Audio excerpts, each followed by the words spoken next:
திமுக ஆட்சிக்கு வந்தது முதல் பள்ளி மாணவர்களின் புத்தக பை முதல் கல்லூரி மாணவர்களின் ஹாஸ்டல் வரை போதைப் பொருட்கள் பரவி உள்ளதாக பாஜக மாநில தலைவர் அண்ணாமலை குற்றம் சாட்டியுள்ளார்.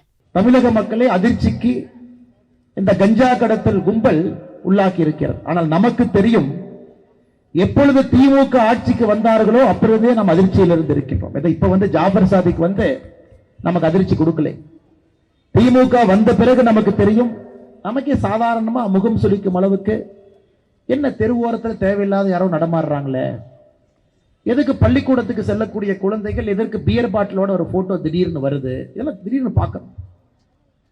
ஒரு அரசு பள்ளியினுடைய மாணவ செல்வங்கள் அங்க இருக்கக்கூடிய ஆசிரியர்கள்ட்ட தகராறு பண்றாங்க, கேட்டாங்க ஒரு பியர் பாட்டில். ஏன் குழந்தைகள், நம்முடைய சகோதரிகள், அவங்க அந்த பியர் குடிப்பதை போன்ற புகைப்படம், பள்ளிக்கூடத்துக்கு செல்லக்கூடிய அந்த புத்தக பையில தேவையில்லாத விஷயங்கள், இதையெல்லாம் அதிர்ச்சியாக 33 மாத காலமாக பார்த்து கொண்டே இருக்கின்றோம்.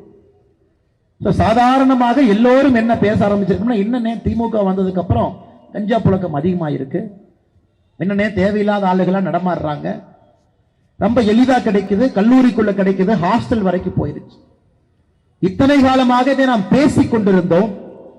ஆனால் பிப்ரவரி 15ஆம் தேதியிலிருந்து இது ஊர்ஜிதமாக இருக்கிறது. இவர்கள் தனி நபர்கள் கிடையாது. இந்த ட்ரக் என்று சொல்லக்கூடிய இந்த போதை வஸ்துகள் விற்கக்கூடிய இந்த கும்பல் ஒரு அரசியல் கட்சியினுடைய நிழலில் தன்னுடைய சாம்ராஜ்யத்தை விஸ்தாரப்படுத்தி குறிப்பாக தமிழகத்தினுடைய இளைய சமுதாயத்தை சீரழித்துக் கொண்டிருக்கின்றார்கள் என்று நாம் படித்தோம். செய்திகளை உள்ளது உள்ளபடி தெரிந்து கொள்ள ரெஃப்ளெக்ட் நியூஸை சப்ஸ்கிரைப் பண்ணுங்க.